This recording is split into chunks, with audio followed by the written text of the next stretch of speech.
Welcome to Comic Industry Insiders Live, your weekly opportunity to hear bald men talk about the comic book industry.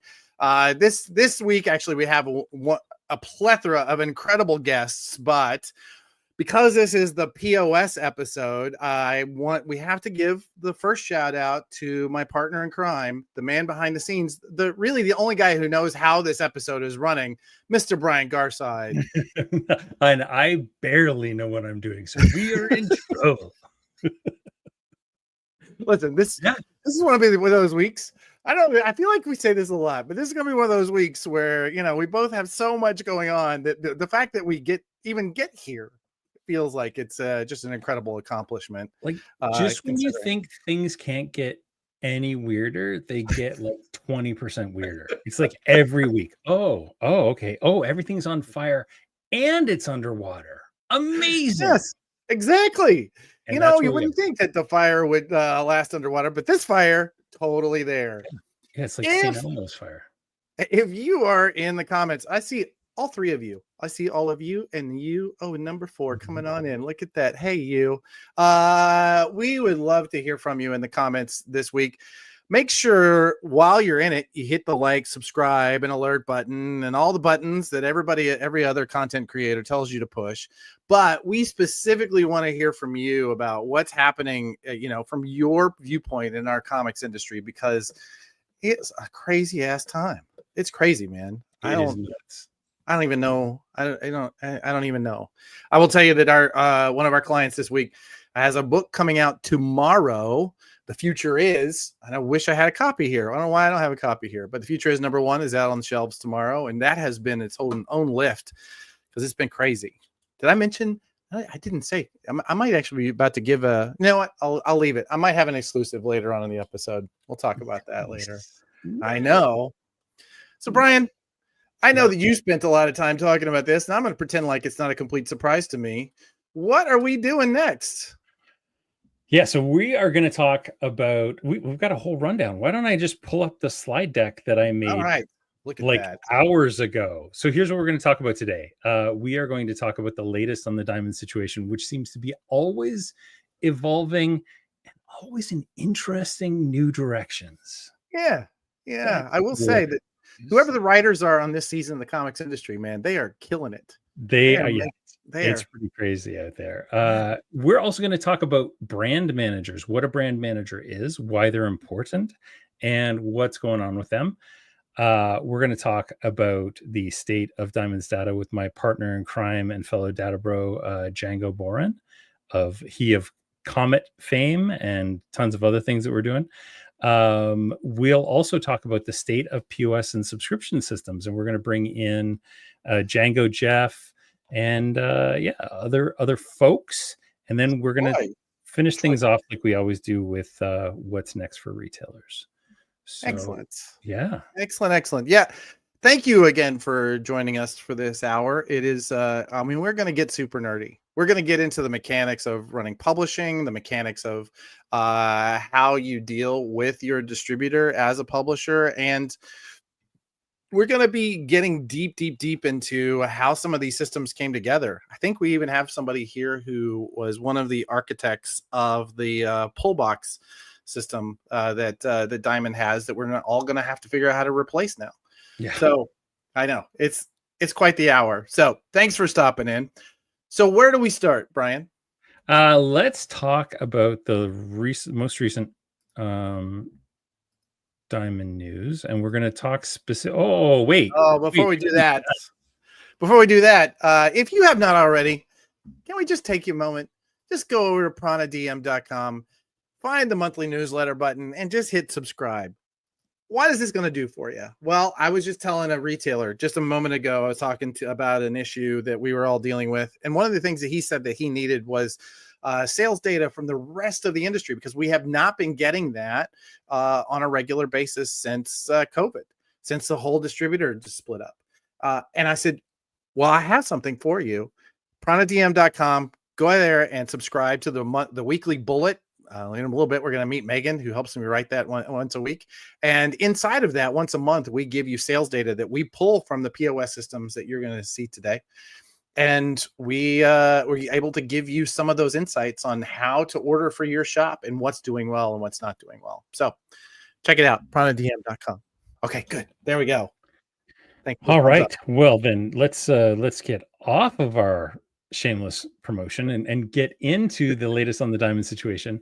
So last week, I think it was like Thursday. Yep. There was a massive layoff. So I believe that the sale went through on the 22nd. And then I think it was like the next day that there was fairly significant cuts at Diamond. Is that right? It feels like, I don't know, all the days are blending together to me. But yes, there were definitely significant cuts. We all knew this was going to happen. We all knew that at some point, there's anytime you have a merger, anytime you have an acquisition, there are folks that are in the old company that are made redundant. So there's going to be people on both sides. And that's even if you're just trying to do, what? Jeremy Shore is telling us that we had a little Deadpool Batman. Apparently that's happening. All right. Sorry about that. That's a distraction. Anytime you have a merger and acquisition, there are going to be people at the buying company that already do the job of the people that are at the company being bought. So they're going to be doing that. So they, it's time to let people off. And it's always, I hate it. I've hated that for my friends there. Is nobody knew how long they were going to stay. You never knew day to day if you were going back into work. Oh, it was awful. It was really awful. But as a result of that, we're finally, I think this is progress. This shows that Universal ad populum, however this breaks down, my guess is Universal.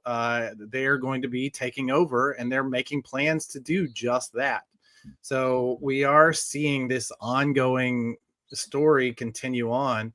But I think one of the biggest pieces and something you and I have been talking a lot about is what happens to the other tools that Diamond has been carrying on for this for the whole industry, right? Yeah. There's a number of these. At this point, do we want to bring in Troy? Yeah, I think that'd be great. Awesome. Let's pop Troy in here. Oh, hey. Troy. What's up, everyone?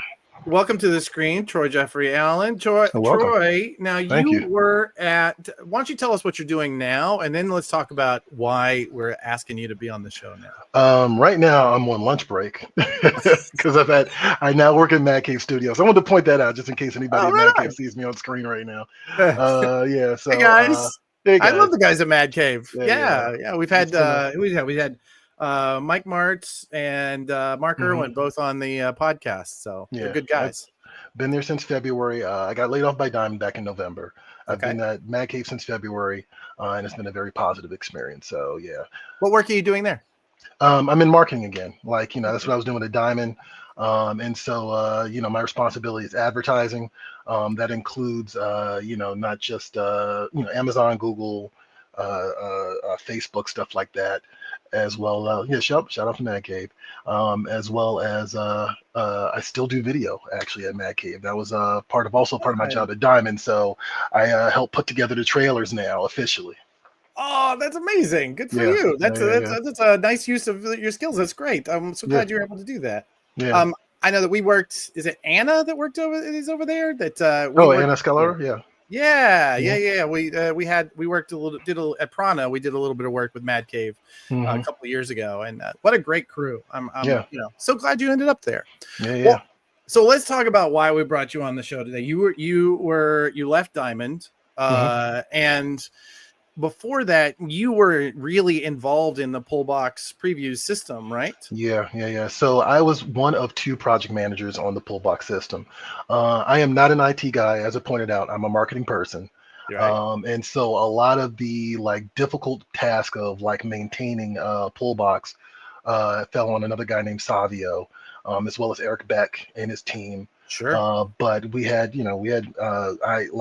I basically saw an opportunity with Pullbox around the time that COVID happened, actually, to kind of try to push it out the door finally, because it's been something that had been in development for almost several years at that point, probably about 2 or 3 years. Right. And so, I basically wedged my way in there. I was like, hey, let me project manage this thing along with Eric and them. And, let's come up with a marketing plan. Let's figure out a way to get the word out about this thing. And so that was my responsibility, was the marketing side of getting Pullbox out. Gotcha. So Yeah. talk about where it was when you got there. Like, was it obviously it's actually let's talk about what is Pullbox Previews really is as it stands, or at least as it stood, right before the bankruptcy happened. Right before the bankruptcy happened. I mean, well, I don't know, to be honest. How would you describe Pullbox Previews is what? Okay, so Pullbox Previews is, and I actually went back through my old notes just to make sure I get this right. It was basically it was a better way to manage pre-orders and subscriptions for your local comic book store and specialty shop, right? So for years, the conversation has been like, how can we improve getting comics to people via previews, right? And Pullbox was kind of supposed to be the answer to that. The idea was that, like, if we can get people to pre-order from their phones or from their home, and directly to comic shops, because we didn't want to cut off the middleman. That was a big part of, like, the conversation, was not undercutting the comic book store. But if we can get them to pre-order their titles from our app or from our website to the comic book store, and then they can come pick up when the book was released, then that creates a new ease of access, because everything now is ease of access, right? Right. And so, Diamond has never been much of a technology company, but to me, that was a big step, because it was like, okay, let's meet the consumer halfway. And it was kind of a bold new step for them in a lot of ways. Right. So you stepped in on the marketing side. Can you can you think back to maybe some of the notes that you had to give early on? Like, were there any directions that they were heading that you were able to kind of push maybe towards ease of use, or like reducing that friction that you talked about? So talk about some of those adjustments. I mean, some of the conversations we frequently had was just, we had like a sort of like suggestion box, a virtual suggestion box. And so we were constantly getting feedback about Pullbox itself, right? And I got to be honest with you, man, people that used Pullbox liked it. Yeah. Like, they thoroughly enjoyed it. Like, we got so much positive feedback about it. It was a little off. It put us off a little bit. I got to be honest with you.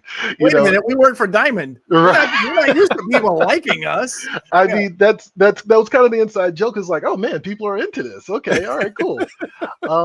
And so, like, there were just some of them were just small things. Like, I can't really think of like anything off the top of my head, but like a lot of it was just we had stuff like series codes, right? Like, if Marvel had a crossover, how can we make sure that people are getting every book in that crossover series through a Pullbox? You know what I mean? Yeah. Like stuff like that. So I think the only thing I can think of right now is AVX. So Avengers versus X-Men, right? Like, if there was an Avengers versus X-Men main book, right? Like, there's a main crossover book, and then there was like Uncanny X-Men, like 462, that also was a book, and Amazing Spider-Man, like 633, that was also part of that crossover. Making sure that there's an option to just filter through all those books and be able to get filter through all the X-Men and Spider-Man books and get those particular titles. But also, once that crossover is over with, you're not getting those books anymore. You know what I mean? Right. So again, just making it really easy for people. That's just about, and that all that work is really on the data side, right? And we're going to talk. Yes. I'm sure we're going to talk to. We're talking to some data bros today. Yeah. We have some bros on our podcast or our show. Well, so talk about then. Obviously, this thing is perhaps the most beloved piece of of the services that comics or that Diamond really kind of maintained, and I think that says a whole lot for you. Yeah, I don't even know how to pronounce data. Is that data? I don't know. What was I saying? I'm so sorry. So obviously this thing is beloved, and we're seeing that. When you are looking at other services, they're trying to step in and fulfill that. From a marketing standpoint, what would you say are the keys that they should be focusing on for that ease of use? Because obviously you helped create something that was of the most value that we've had in our industry. I think, things you should watch out for. I think it's important to actually listen to the audience, listen to the fan base. One thing I definitely was reminded of while I was doing Pullbox is a lot of comic book fans, because they're so habitual and like they have so much knowledge about comics in general, they really do understand the system of pre-ordering really well. Like there are guys who like, I should point this out. I've been on every side of previews, I like to joke, because I've been a retailer, like, you know what I mean? Like I've worked for Diamond and I'm a creator too. So I've also had my books pre-orderable through Diamond, like, or through previews. And so, you get to see every aspect of this. And one of the things I noticed when I was working in comic shops is that like, people knew exactly what to do. They knew to take that front sheet of the previews catalog out, jot down what they wanted, or use a consumer order form and mark off the numbers and stuff like that. And so that part of it, like, I think is something that you should kind of respect, right? And that you should at least acknowledge that, like, this audience, probably more than any other audience in any other industry, right, really understands the ins and outs and the mechanics of this. They might not understand distribution as a whole, but they do understand the pre-order process. Like, I don't even think like people who pre-order video games understand the pre-order process necessarily as well as comic book fans do. So I would definitely emphasize that. And like, I think you got to be a little OCD about it, man. You have to be. Like, you have to be a little obsessive about it. Like I mentioned, the series codes and the crossovers and stuff like that. Comic books are I've always felt, and I've always joked about this, comic book fans are kind of a special breed of comic book fan, like I just said. And so they're kind of wired differently to kind of, do the algorithm when it comes to following these things, like these titles, like these multiple Batman titles, and what connects to what and who connects to who and all that other stuff. And so you kind of have to also be willing to kind of roll with that as well. So, think about these series codes and think about the, look, admittedly, the overly complex nature of following these books, because the fans know how to do that. So 100%. Well, thank you so much for coming on and letting us know this. Is there anything, I know you and I talked about, there was a little shout out you wanted to give before we locked it? Yeah. I mean, like, I did want to shout out Peter David. I was a Peter David mark for a long time. When I think about when people, like, these things get adapted to screen, right? And people say, oh, nobody knows who this character is, right? My argument has always been every character has a story arc that someone loves, right? And Peter David is one of those writers that did those story arcs. You know what I mean? Like, it's just like those characters, every character is important to somebody because somebody read some story that they just resonated with. And we have comic book writers like that who embody that. So I did want to shout them out real quick. So absolutely. Thank you so much for coming on and for sharing your experience. And I cannot wait to see what you build that is going to be as lasting for Mad Cave. I think it's just coming. It has to be coming. So thank you. Thank you. And one of the things that you talked about, and I want to jump into next, thanks, Troy, is data? Is it data? Data? Which is data? it? Data? Data? Man, because I think Troy before said, we do, according to Troy, this is really important, but I hear there's something that you need to talk about. Yeah, like breaking news. As first reported by our own Jeremy Shore, that's Deadpool, right. Batman, Deadpool is a thing coming in late 2025. Batman, Deadpool. Will Ryan Reynolds play both of these characters? I'm really hoping so. Team Zeb Wells and Greg Capullo, and then Grant Morrison and Dan Mora. Are you serious? Even Jeff? Come on now. Thoughts? Jeff, thoughts? Oh, very, very excited. Although if I heard that Grant Morrison was going to be writing a Batman story, I'm going to be very, very excited about that. We did a podcast about it. To hear that it's a Grant Morrison Batman and Deadpool story is like, okay, that's not my Grant Morrison Batman, but also Grant Morrison can do whatever they want and they make it amazing. So that's my too many opinions. For all those who haven't watched or listened to all the episodes of Batman in Quarantine, do yourself a favor and search that up on your favorite podcasting catcher. Batman in Quarantine is Jeff's Batman podcast about the Grant Morrison run, and it's spectacular. Thanks, and one of these days, we're going to do 6 episodes just on multiversity. We are. Yeah. All right. All right. Sorry. All right. Let's remove the breaking news. All right. But I do want to bring in my other data bro on the state of data in the industry right now. Darda. Yeah, so Django and I are one parth of the comics industry comic standard, the comic industry metadata working group. And so we've been working with around 90 other people to build a metadata standard for comics for the last couple of years now. And this was all because basically Diamond did all this stuff back in the day. So everything was always done the Diamond way, and things were fine. Things weren't great, but things worked fine. It worked. Yeah. And then we had Lunar and UCS come in, and we had to make some changes for that. And then PRH came in and showed us what data could be in a lot of ways, because they brought a lot of rigor and just extra fields that we really hadn't considered before. And so that led to us building like an entire standard, which, that's where we are now. And it's coming together. I think data has never been so good and so terrible at the same time as it is right now.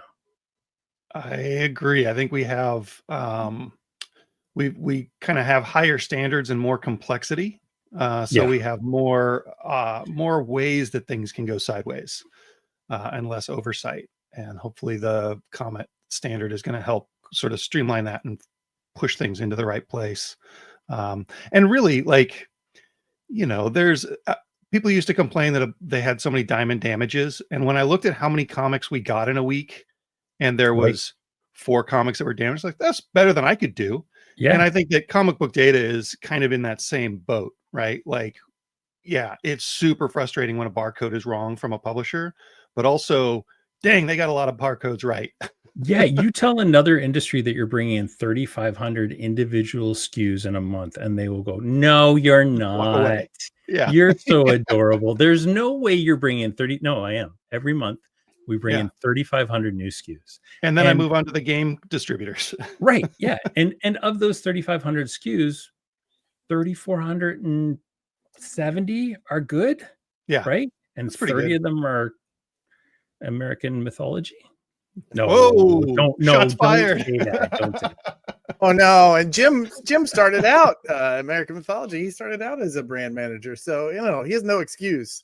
It's funny. I remember when I was pitching Comic Hub, who, by the way, we did invite to be on the show. For sure. And we also invited League of Comic Geeks, but they never got back to us. It's okay. I remember talking to a guy who said that he went to a POS conference legitimately to talk, like, he had speed dating to talk to as many POS systems as possible. And every one of them, he described what they dealt with, and they all went, no. Yeah. Oh, yeah. All I came home and that was a waste of time. Now I have to build my own. And so, all I have to say when I'm at a dinner party is that every year we have more barcodes than a grocery store will ever have at one time, and people just lose their mind. Yeah. Sorry, Brian, I cut you off. Absolutely. No. It's fine. I'm used to it. Whatever. I'm just going to sit over here and pout now for the next hour. But let's talk about so we did invite showed up anyway. There's 2 key kind of components about this whole data thing that I think are really, really important. And it ties into the layoffs as well. So one of the things that we've lost since the pandemic is a lot of institutional knowledge. There were a lot of folks that left different companies during the pandemic, and for various reasons, right? Some of them were just like attrition. Some of them were, I don't want to do this anymore. Some of them were let go, unfortunately. And one of the things that we noticed really quickly, and the reason we started Comet, was because that institutional knowledge was missing.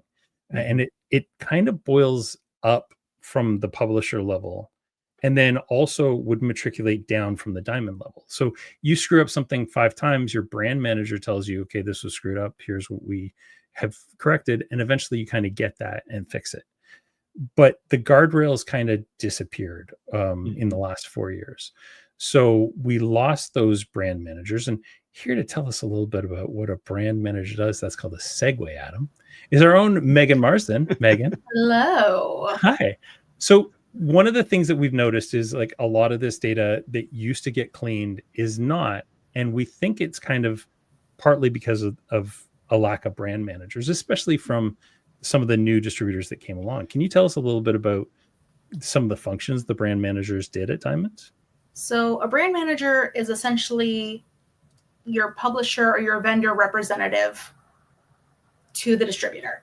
So you collect the metadata, you collect the cover art, any preview pages, any imagery you want to send out. And then at Diamond, you hand keyed in everything. And when it came time for featured items and things like that, you went to battle for your publisher. Like, this is the best book. It has to be get a featured item or a gem of the month. Every store needs to have this item.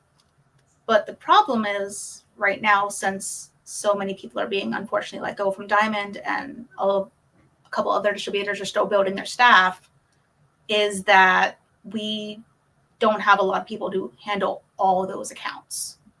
When I was at Diamond, I had at one point 104 publishers that I took care of, which some of them put in stuff every month, like Oni, and then some put out things once a year.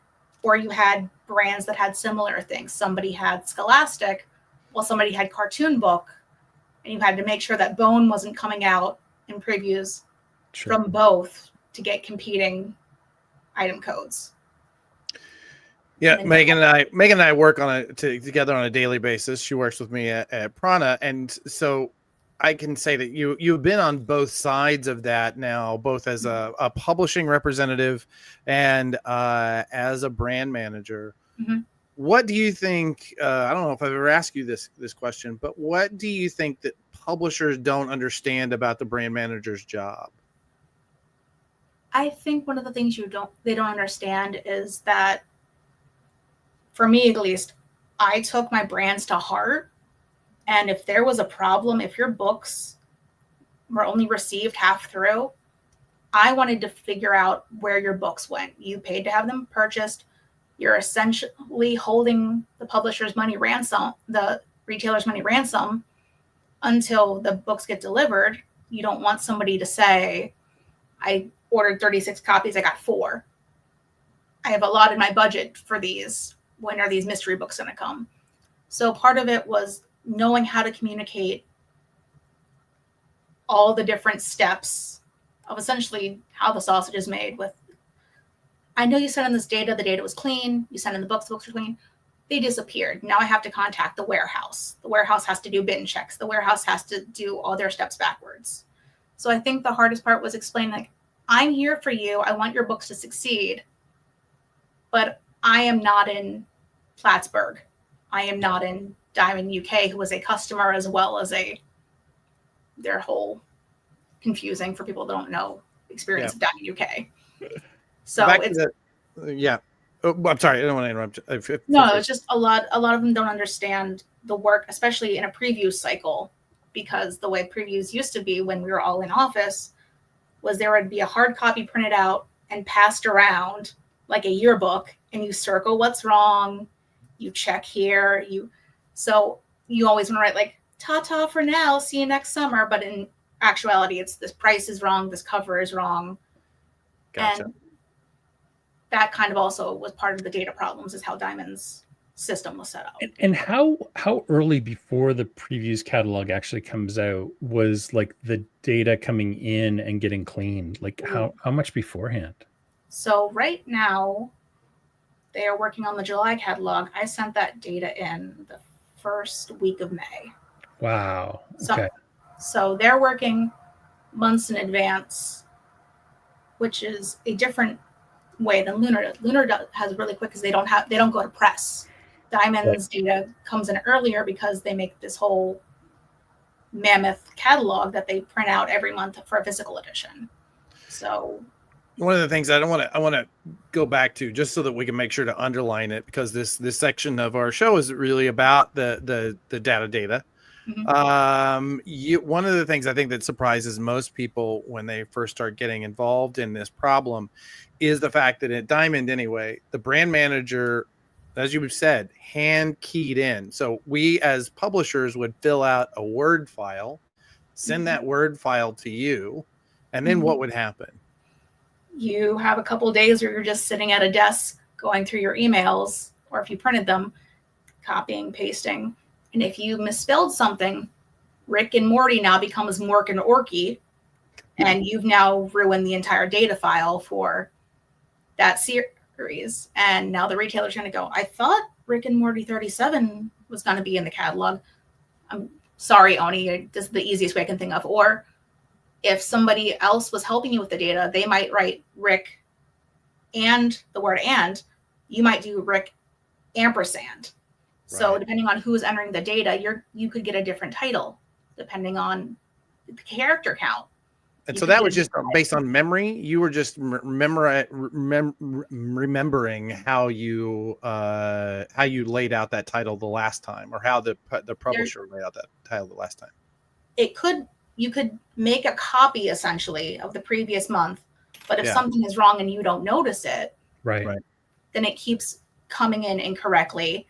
And also with Diamond, you couldn't do accents or non-English characters on names. Mhm. So if the publisher sends in Renee and there's an accent, it becomes REN space exclamation point question mark, and you can't read what you're looking at Yeah. on the website. And that creator is now unfortunately not credited properly.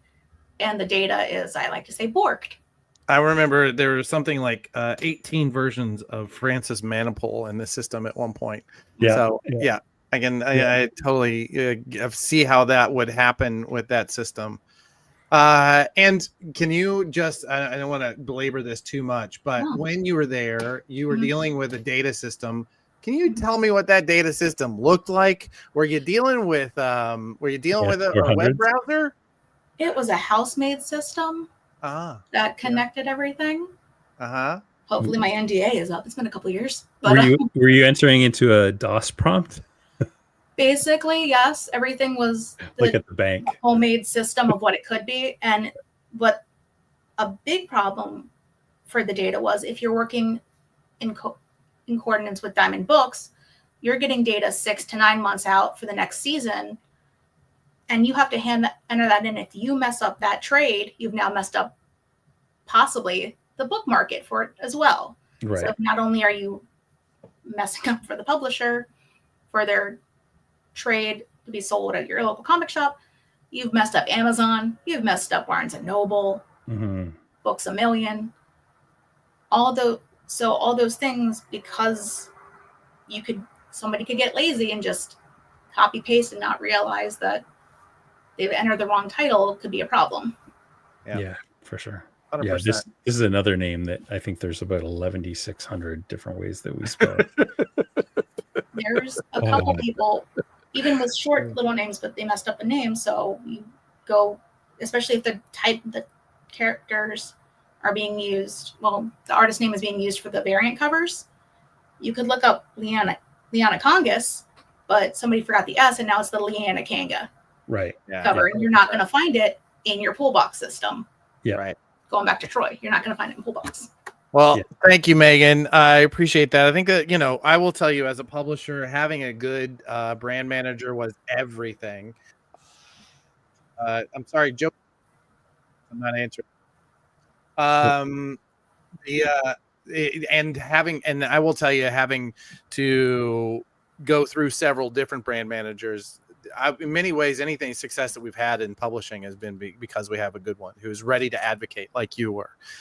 So I really appreciate that. And I appreciate all the work you do for publishers now, especially since you work with me to do it. So, And it's so nice to have people on the inside who know how the sausage is made out here. And hopefully, disseminating that information out as well. So yeah, awesome. Thank you so much, Megan. No problem. Thank you. Have fun. thanks. That's been interesting. Well, Fun. I don't know if it'll be fun. Has this been fun? I don't know. So let's chat a little bit about the POS and subscriptions systems. But before we do, I just want to talk real quick about kind of what brought up this whole episode today, Sure. because last week when all of the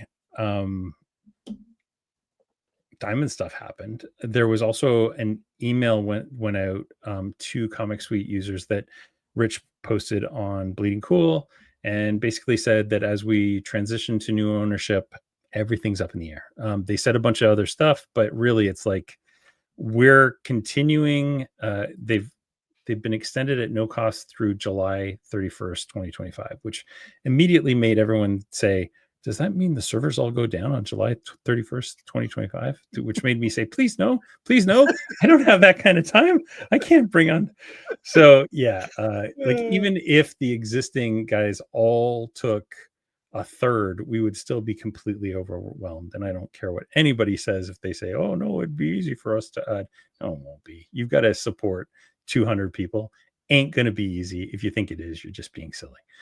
Yeah. So yeah, I'm hoping that things go on and that, this isn't a panic, but at the same time, we have to be realistic and say people have to prepare for it to be, the end possibly. Yeah, could be the end. And, I will say you've had some time. It's now is the time. Well, now was not the time. A month ago was the time. 6 months ago was the time, but now is not better time than tomorrow. Like you should be looking at what are your available systems? How is your shop going to survive if July is the 31st? If August 1st comes around and there is no more ComicSuite, what are you going to do? How are you going to handle that? Are you essentially going to have to be like Django and start your own system? Because you might want to start that already. Don't be like Django. God, please don't be like Django. I want to say this is like our 14th episode. Is that right? Is it really? Good God. Okay. Yeah, 14 or 15, which means that we've been doing this for 14 or 15 weeks. Correct. Which means we have been saying the exact same thing for 14 or 15 weeks. Correct. Yes. So you've had 14 or 15 weeks to get this message. And also, we've been saying this outside of this group for a lot longer than that. So yeah, the best time to do it was 14 or 15 weeks ago. Second best time to do it is right now. You need to start looking into this. 100%. So that brings us to our friends Django and Jeff. Hey. At Comic Shop Assistant. We did reach out to both Comic Hub and League of Comic Geeks because we wanted to talk to the 4 kind of primary players in this. And ComicSuite is also one of them, but obviously they're unknown. Yeah, exactly. So we wanted to really quickly kind of go through who are the players in the POS space. What do comic retailers actually need from a POS subscription tool? Pros and cons of the existing platforms, and what can fill the void. So I started with one of these. So back in my IT days, we did a thing called the what just happened? My page. I think that was me. Sorry. We did a thing called the it's based off the Gartner quadrant. So basically Gartner has an X and a Y axes to determine kind of software, and those X and Y axes, the X one represents, oh man, I'm so out of practice on this stuff. This is really great. You're killing this, Brian. Later when you feel Thanks like so much. you worry that maybe people think you weren't prepared. I'm saying they won't think that, buddy. They will think you're all prepared. So the X-axis being the ability to execute is like the stability, the adoption, the usability, and customer support. So the further along you are on the bottom, the more stable, the more customer support, even the more actual users you have. The Y-axis, which is the up and down, is the completeness of vision. So innovation, adaptability, long-term potential, and key insights. You don't want to be in the bottom left corner. You want people a little bit higher in the upper right corner. But also being too high in the upper right hand corner can sometimes mean that you're overbuilding your system or building more than people need. So this is a chart about who has the best names. Is that right?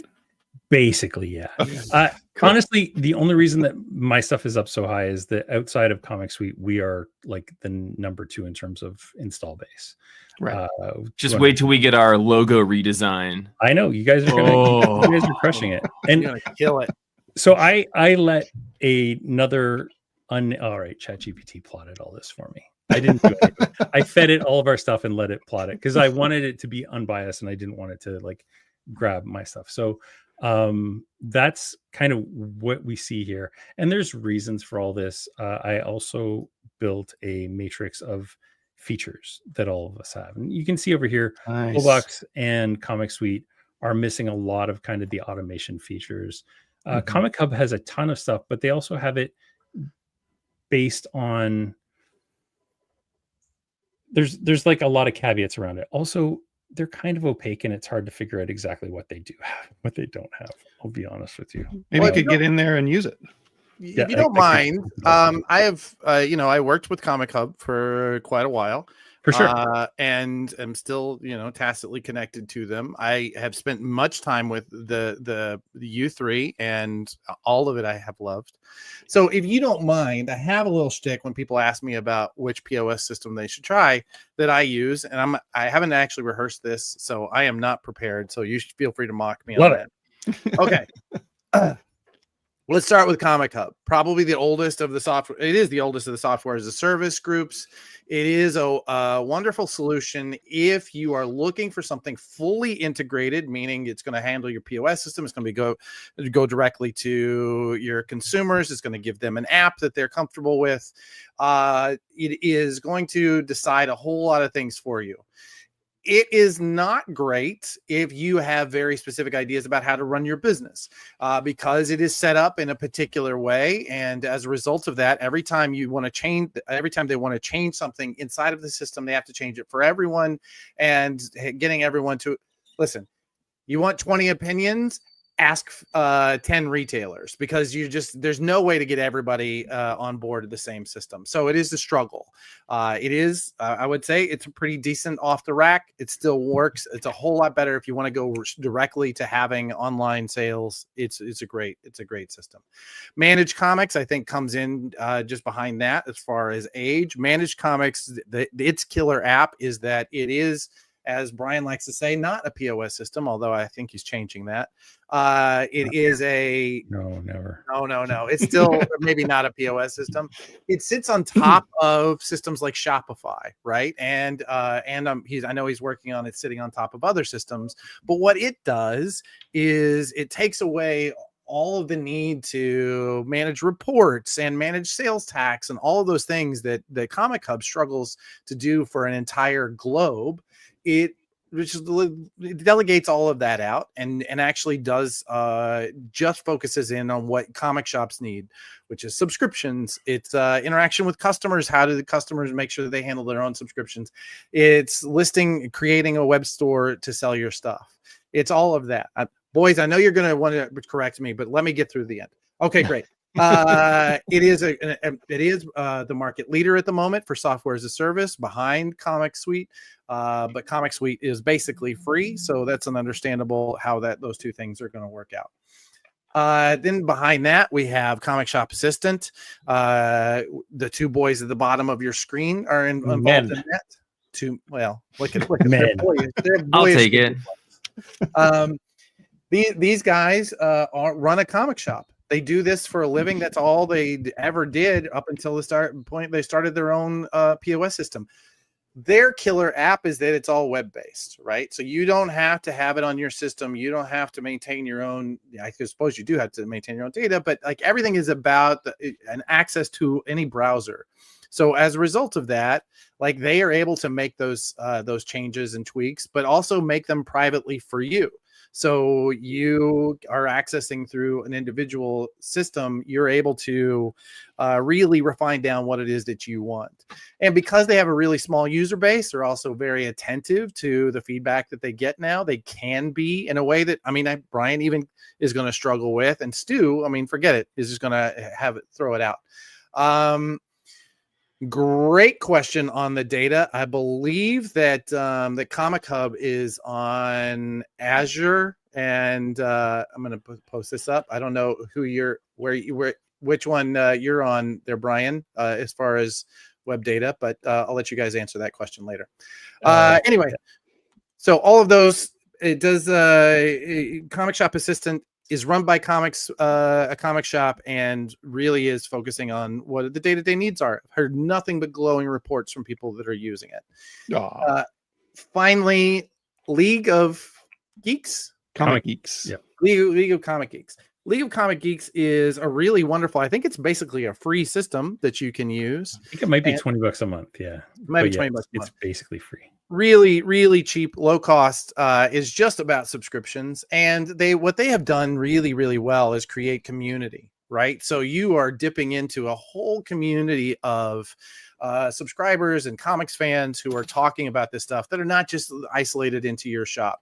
It basically, if you want to have that piece that it fits as part of the whole, and you want to be involved in that community, I think it's a really great choice. If you're really looking for something that you can have more proprietary control over, I would say one of the two that you see on your screen are probably a little better for you. So lots of options. Please get off of ComicSuite now before it's too late, and then go back if they fix it. How about that? Yeah, for sure. Yeah. All right. How'd I do? Well, I thought it was great, Adam. I just want to push one thing. These guys don't have a tiny little user base anymore. We don't. Closing in on 100 users. Like, yeah. Shit. We're getting up there. Yeah. Right on. Well, I won't say it's tiny, but I would say it's small enough still. We're that you smallest.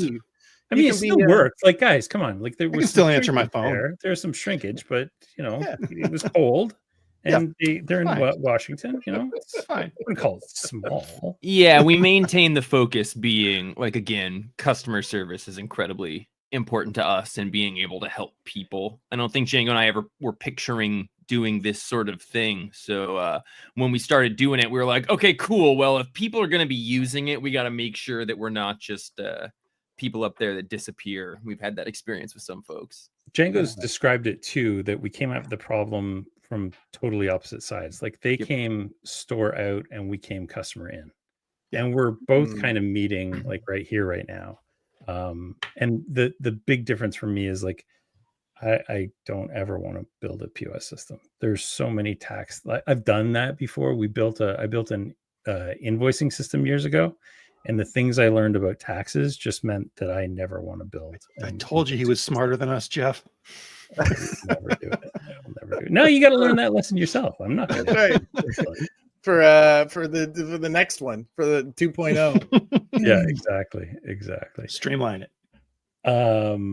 Where does I did want to go back to this question. Where does the data live on your systems? For ours right now, we're on Liquid Web servers. And we're working right now to get it into probably AWS. Gotcha. Just the MySQL needs for comic books are brutal, and we need something that we can just like flip a switch to throw more RAM on it really easily. And Brian's laughing because of how hard AWS is to play with. Well, I'm in AWS right now, and we're actually moving to bare metal servers for a number of reasons. But the biggest one is the complexity of AWS, and it's overkill for what we need. And dang it, I'm worried he's smarter than us. No, I just have smarter people that work for me that have shown me how our new system's going to work, and it's so much better. You guys can just use my bare metal when we get it. I have a very good friend, very close friend, who is, I don't really entirely understand what he does. And every time I try and understand what he does, he tells me, and I say, well, let me get this straight. Your job is to tell people how to use AWS. Correct. Yes. So you don't actually use it. No. Yeah. You're really well paid. You're doing okay. Oh yeah. There's a lot of money to be made in telling people how to use AWS. Yeah. That's awesome. 100%. Yeah, I think for me, the thing I tell everybody is, you should definitely be looking at something new, and you should definitely be trying to interview all of the potential point of sale systems that you could do, because one of us is going to be a better fit than the other ones. And you can probably tell after you investigate a little bit. Yeah. We do a weekly webinar. I think, are you guys doing weekly webinars yet? Or are you still just doing? We We're call doing it the show and perfectly tells. acceptable podcast. Yeah. It's we do a week show and tells about once or twice a week. And are they like group show and tells, or is Yeah. it one-on-one? Yeah, cool. So yeah, we do, webinars or show and tells. I know Comic Hub also does the same thing. So just look into all of us. I'm pretty sure, like, I know we have it on our homepage. Everybody has it easily findable. So take a look at those things. This is Comic Shop Assistant. Although I grabbed this off your website. I don't know if this is accurate currently. Ish. Close enough. This is a shot of Managed Comics from this morning. You'll see they're all relatively similar. They do relatively the same things. They just do them in slightly different ways. I don't understand how Django and Jeff's system works, and they don't understand how mine works, and neither one of us understands Comic Hub. So it's all great. One of the things I do want to stress, not even and talking to you out there, not these guys, is I hear a lot. I'm a man of a certain age, on the wrong side of 50. And I remember a time when software was something you would buy and you would own it, right? And that software you would was yours. And so you didn't have to pay a subscription fee. And so every time I have to pay a monthly fee to use Excel, I'm like, fuck this. I used to own Excel, right? Why is it important? Okay, now? Granddad. Yeah, I know. Right, exactly. But why is it important to have software as a service specifically for your POS system? Sure, you may have an old version of Excel that works just fine. Why is it important? Well, because someday the machine that you're on is no longer going to work, which means that your Mobi system is no longer going to work, right? It means that there's going to be a new distributor, which means that any system that you had from Diamond is no longer going to work, because nobody is there to make sure to update it. Any system that you have that is not being updated on a regular basis, is not being worked on a regular basis, is going to fail you and is going to fail your business. That's why you have to pay monthly to keep these guys working. Because if you're not paying monthly, they're not developing. Okay, that's the end of my rant. That's it. That was it. Yeah. Do it again. Do it again, Adam. The other part about that is that if you're not paying for it, then you are the product, right? So yes, this is the ComicSuite page from right now. What is the most prominent thing you see on this? Green. Advertisements. Look at all those advertisements, right?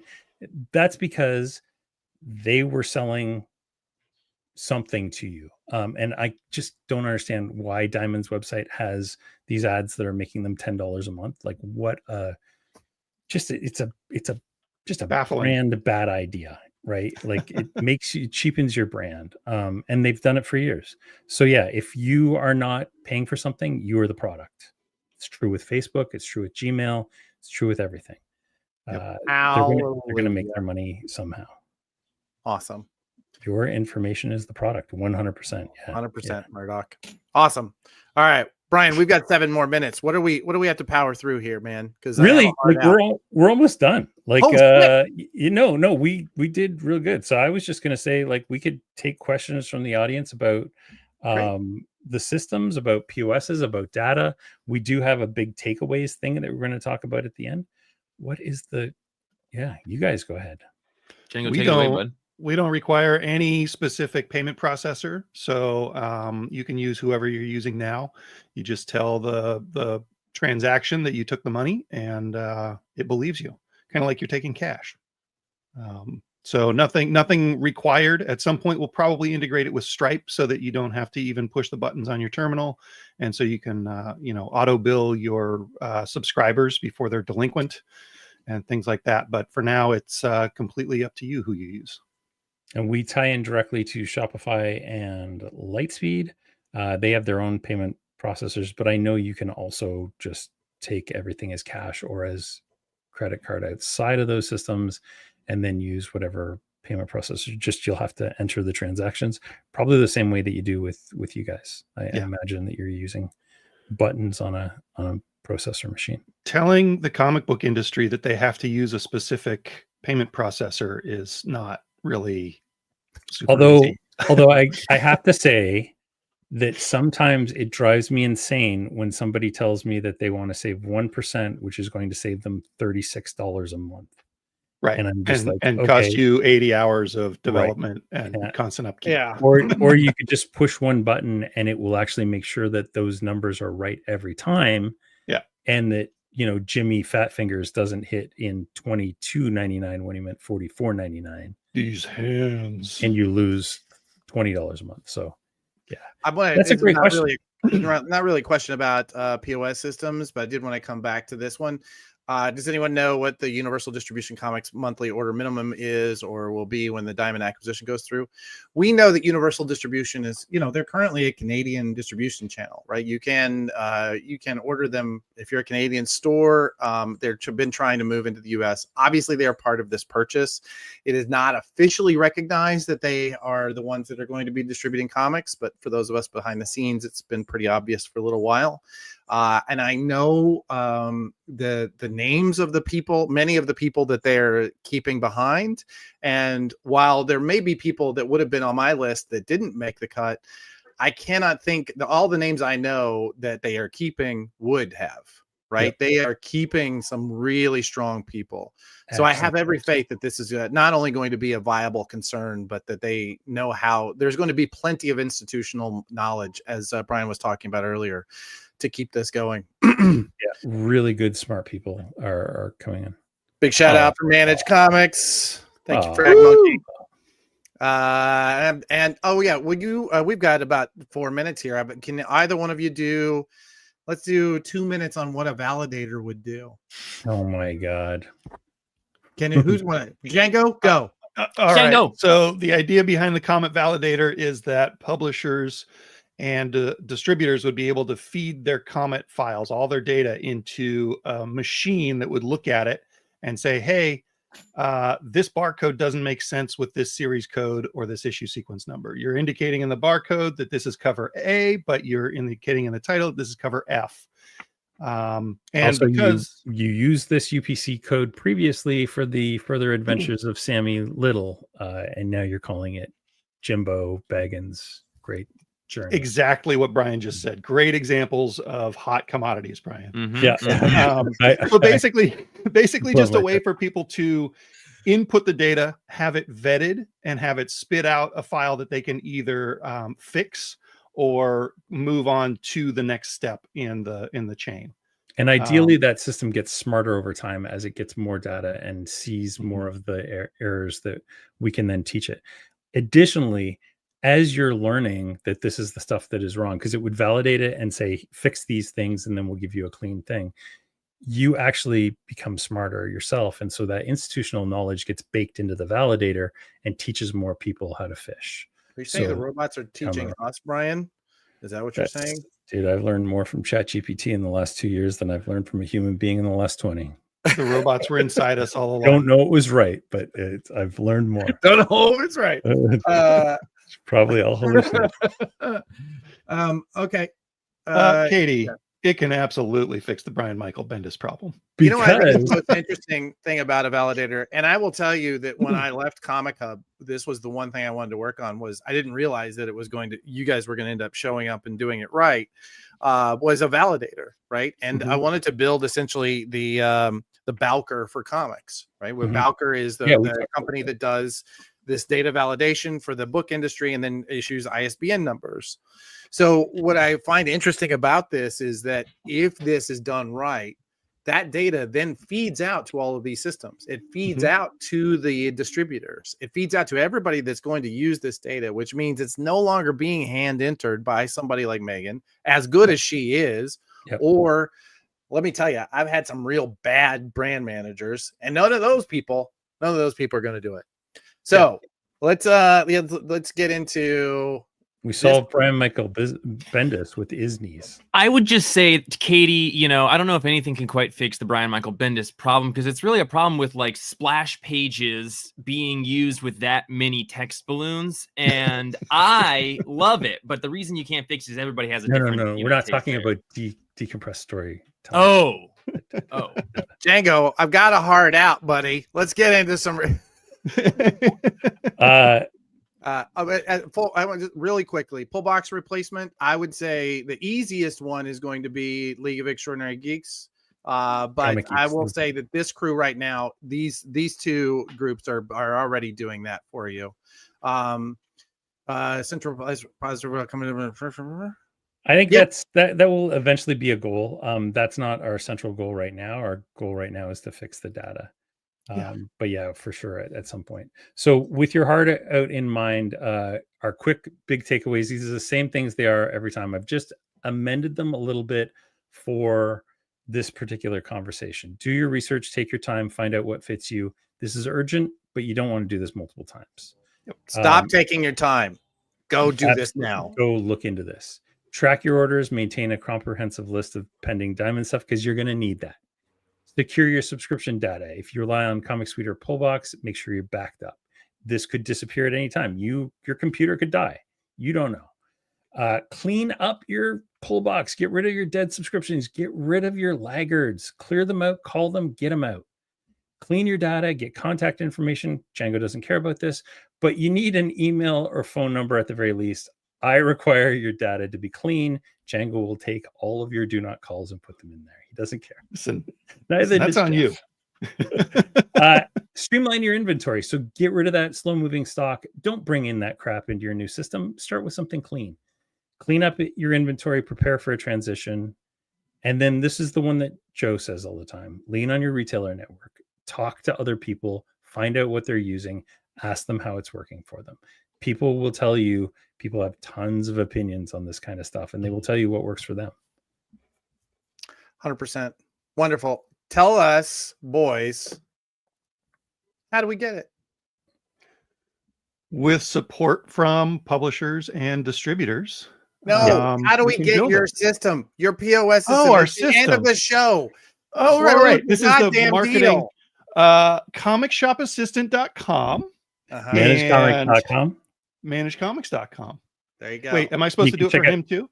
Check out League of Comic Geeks. Check out Comic Hub. Do a search and see what folks are using. Yeah, and 100%. And awesome. do what your heart tells you is right. Comic Shop and go ahead and subscribe to our weekly newsletter where I promise this week, Megan, help me remember. We're gonna put in the list of contacts and how to get started on all of these. So nice, wonderful. Thank you, boys. This was really, really fantastic for a show that we put together at the last minute, and Brian fed into like ChatGPT 15 minutes ago. It's amazing. I always appreciate seeing you guys, and thank you so much for filling in for me while we were out on a van going to comic shops, because it was fun. It was a good time. Fun. Yeah. We got 2 podcasts out of it. Everything that we could possibly want. All right. Thank you, Christina. Thank all of you. Thanks the experience. Thanks, producer Kyle. Thank you as always, Kyle. Yeah. Woof. Badass. All right, gang. We'll talk to you soon. Namaste, y'all. Hey, y'all.